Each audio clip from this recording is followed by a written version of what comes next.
Nageenya dursoo akkam jirtan kabajamtoota daawwattoota OMN oduuwwan idilee sa'aatii tanaaf qaban isinitti himaa ani Faayisaa Iliyaasim.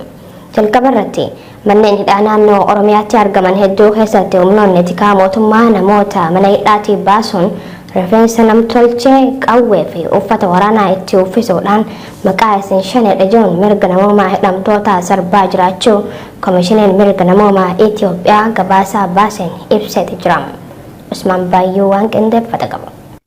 Naannoo Oromiyaatti hidhamtoonni mana hidhaatii baafamuun dirqisiifamanii rifeensi namtolcheen itti godhame huccuu waraanaatti uwwifamuun qawween harka kaa'amee anshaneedha jedhamuun dirqiidhaan viidiyoo waraabbamaa akka ture gabaasni Koomishiniin mirga namoomaa Itoophiyaa baase saaxileera. Koomishinichi Oromiyaa bakkoota garaagaraatti kan argaman manneen hidhaa waajjira poolisii 21 ta'an keessatti hidhamtoota dubbisuun qorannoo taasiseen gabaasa qindeeffateen taateen kun raawwatamaa akka ture ibseetiin jira. Iddoowwan qorannaan kun koomishinichaan taasifaman keessaa Arsii Lixaanaalee akka Dodolaa, Gada Basaasaa fi Adaabbaa akka fakkeenyatti kaasuun kan ibse yoo ta'u, hidhamtoonni kudhan ta'an aanaalee asiin olitti hidhamanii turan dhimmi isaanii achumatti ilaalamuu osoo qabu fedhii isaaniitiin ala akka gara magaalaa Shaashmannee geeffaman godhuun uffata waraanaa qawwee fi rifeensa namtolcheetti kaa'uun namoota asiin dura takka arganii hin beekne wajjin viidiyoo waraabaa akka turanis himeetiin jira. Gabaasni Koomishinii mirga namoomaa Itoophiyaa kun. Gabaasni kun dabalataan dargaggoota maqaa Baawoo Shanee jedhuun adamfamaa turan wayitii isaan barbaadanii dhabanitti maatii isaanii haadha abbaa yookiin haadha warraa jiraa qabuun manni hidhatti guuranii ilmaan keessan fidaa jechuun maatii seeraan ala iraarsaa akka turanis himeetiin jira. Gabaasni kun itti fufuun bakkoota garaagaraatti humnoonni tikaa mootummaa namoota seeraan ala hidhuun maallaqa nuuf kennaa yoo diddan ammoo shaneedha jennee himannaa isin irratti banuudhaan akka yeroo dheeraadhaaf hidhamtan isin taasifna jechuun namoota dursaa akka turanis hidhamtoota irraa odeeffadheera jechuun ibseera. Waajjirri Abbaa Alangaa Oromiyaa himannaan kun dhara jechuu haaluu isaa kan ibsu gabaasni Koomishinii mirga namoomaa Itoophiyaa gochi kun raawwatamuu isaa ragaadhaan deeggaramee yoo dhiyaate qaama gocha kana raawwate ni adabna jechuun akka deebiseef ibseera. Gabaasni Koomishinii mirga namoomaa Itoophiyaa kan bahe kun. Koomishiniin mirga namoomaa Itoophiyaatti Koomishineerri olaanaan Dr. Daani'el Baqqalee gabaasicha ilaalchisuu yaada laataniin naannoo Oromiyaatti haalli qabiinsa hidhamtootaa fi sarbamiinsi mirga namoomaa dhimma furmaata hatattamaa barbaaduudha jedhaniiru. Hidhamtoonni osoo mana murtii hin dhiyaatin yeroo dheeraadhaaf hidhamanii jiran mana murtiitti dhiyaachuun qorannaan irratti gaggeeffamu godhamuun murtoo haqaa akka argatan taasisuun poolisoonni mirga hidhamtoota sarbanamuu seeratti dhiyeeffamuun gaafatamuu akka qaban koomishinerichi hubachiisaniiru. Itti dabaluun Dr. Daani'el akka jedhanitti dubartootaa fi daa'imman shakkamtoota ta'uu hidhamanii jiran keessattuu kanneen dhimmi isaanii wantoota yakkaan wal qabatuun shakkaman ilaalamuun seera bu'uura godhachuun daa'imman mirga ofiitti hatattamaan akka gadi lakkifaman gaafataniiru. Naannoo Oromiyaatti ajajni mana murtii kabajamee hojiirra oolaa hin jiru jechuun Koomishiniin mirga namoomaa Itoophiyaa baatileen dura gabaasa kanaan wal fakkaatu baasuun isaa kan yaadatamudha. Filannoon humnaan gaggeeffamuuf yaalamaa jiru kun gonkumaa akka milkoofne osoo beekuu mootummaan ta'ee jedhee uummata dirqisiisaa jira jedhan qeerroon godina Qeellam Wallaggaa magaalaa Dambidolloo. Naannolee biyyattii hedduu keessatti lubbuun namoota nagaa waraana mootummaan kun babbaasen osoo dabraa jirtu na filadhaa jechuun uummata hiraarsuun isaanii gochaa qaaneessaadhaa jedhan dargaggoonni yaada laatani. Filannoo jechuun wantoota hedduu keessaa kan barbaadde filachuudha kan jedhan qeerroowwan kunneen bakka morkattootaa fi paartileen uummanni barbaadan filannicha keessaa dhiibamanii ba'anitti filannoo wanti jaamu hin jiru jaanee jiru. Dargaggoonni jiraattota magaalaa Dambidolloo ta'an kunneen mootummaan miseensota paartilee morkattootaa ta'an hidhuun erga haala mijeeffateen booda ofumaa isaatiif dirree qullaa irratti duula na filadhaa gaggeessaa jira. Kun ammoo eessattillee waan fudhatama hin qabnedha. Kanaaf qaamni biyya bulchaa jiru dursa morkattoota siyaasaa hidhee dararaatiin jiru kana hiikuu qabaa jedhan. Dambidolloo keessatti filannoon wal qabatee haalli deemaa jiru hedduu rakkisaadha kan jedhan maddeen keenya magaalaa Dambidolloo. Keessumattuu guyyoota lamaan kanatti erga kaardii filannoo hiruu jalqabanii kaasee namni kaardii filannoo harkaa hin qabne karaa irra waliif gad socho'uu rakkatee jira jechuun komii qaban himanii jiru. Warri mootummaa akka gabaasaa isaaniif tolutti namoonni ammanaa kaardii filannoo fudhatee jira jechuun baay'ina namoota kaardii filannoo hamma ofii isaaniitii barbaadanitti sobaan olsiisuudhaan gama miidiyaalee isaaniitiin wanti odeessaa jiran kijiba akka ta'e uummanni keenya hubachuu qabaa jedhanii jiru dargaggoonni yaada laatan kunneen. magaalaa Adaamaatti sababa kaartii filannoo dirqiin fudhachuu qabdan jechuun dabballoonni bilxiginnaa hawaasa doorsisaa akka jiran jiraattota keessaa namni bilbilaan dubbifne tokko OMN'tti himee jira. Manneen jiraattota irra deemuudhaan humnaan itti ol seenanii kaartii fudhatan nutti agarsiisa yookaan ilaalcha biroo qabdan jechuun nu doorsisaa jiru jedhani dargaggoonni Oromiyaa miidiyaa neetworkiif yaada isaanii laatan kunneen gama biraatiin leelliftoonni sirna Minilikii kanneen magaalaa kana jiraatan meeshaalee waraanaatiin wal gurmeessuun hidhataa kan jiran ta'u namni garasii dubbifne kun himuun gochi isaanii kun ammoo nageenya keenyaaf yaaddoo guddoo nutti uumee jira jechuun dubbatee jira.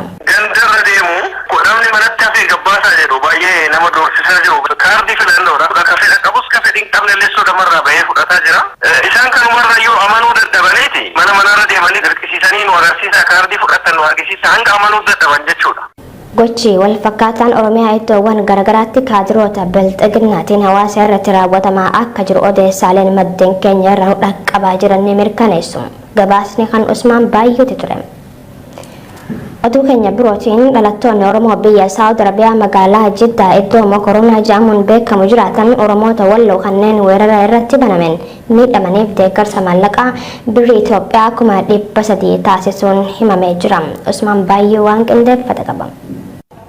Ilmaan Oromoo biyya Saawud Arabiyaa magaalaa Jiddaa bakka Mokoronaa jedhamuun waamamu jiraatan maallaqa walitti buusuun Oromoota Walloo kanneen weerara liyyuu haayilii naannoo Amaaraatiin qe'ee fi qabeenya isaanii irraa buqqifamanii rakkataa jiraniif gargaarsa maallaqaa taasisuu isaanii ibsaniiru.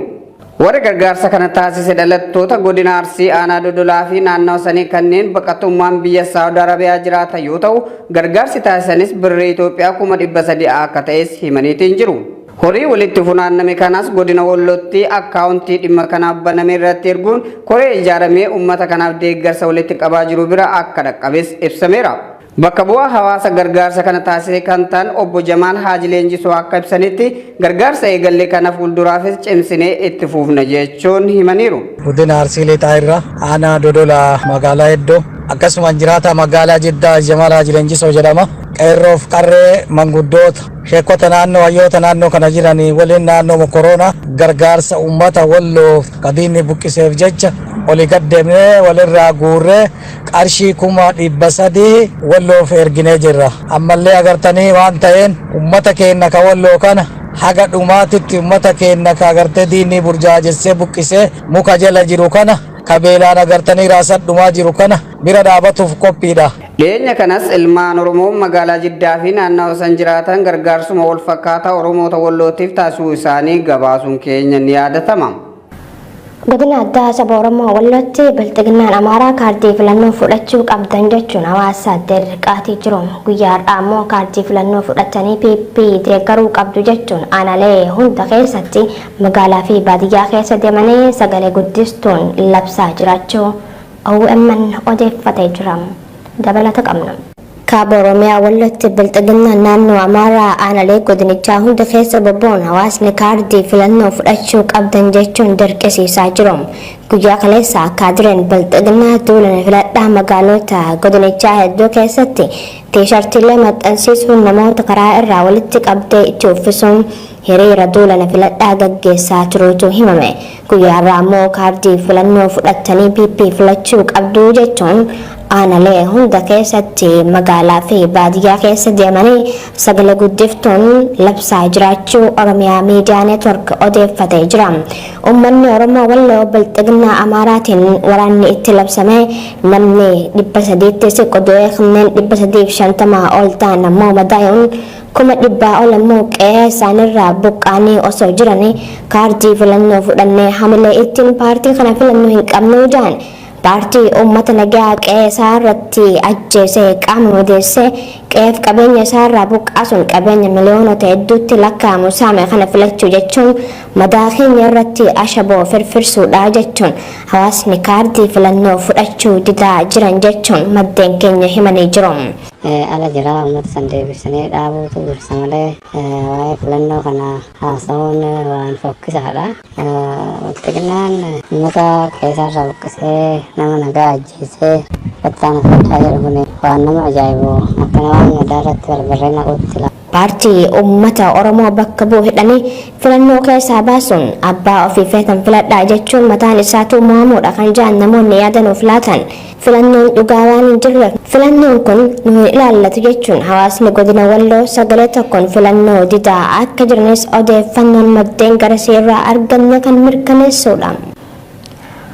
Oduu keenya xumuraatiin rokkeettiin Chaayinaa kan to'annaan ala bahuun daandii irraa maqee ture caccabaan isaa eessa bu'a jedhamuun addunyaatti yaaddoo uumee turus gara lafaatti deebi'uun garba Indiyaa gubbaatti kufuun isaa miidiyaaleen idila addunyaa hedduun gabaasanii jiru. Wiirtuleen to'annoo US fi Awurooppaa kufaatii rokkeettii Long March 5B jedhamu kana hordofaa turanii jiru. Miidiyaaleen mootummaa Chaayinaa rokkeettichi gara atmosferaa kan seene dilbata akka sa'aatii biyyattiitti halkan keessaa sa'aatii 8:00 irratti ta'uu gabaasee jira. Ulfaatina toonii 18 kan qabu rokkeettiin kun waggoota hedduu keessatti wantoota gara atmosfera lafaatti kufan keessaa isa guddaadha jedhamee jira. Balaa rokkeettiin kun yoo lafatti kufe dhaqqabsiisuu malu jedhamee sodaatamaa turan Itoophiyaa dabalatee biyyoonni danuun sodaa keessa seenanii turanii jiru. Gabaasni kan Usmaan baay'eetu jira.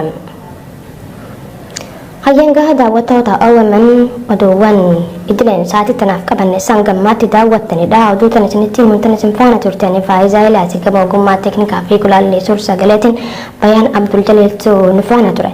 Sagantaaleen OMN biroo kan itti fufan ta'u hangama kiyyaan nageenya.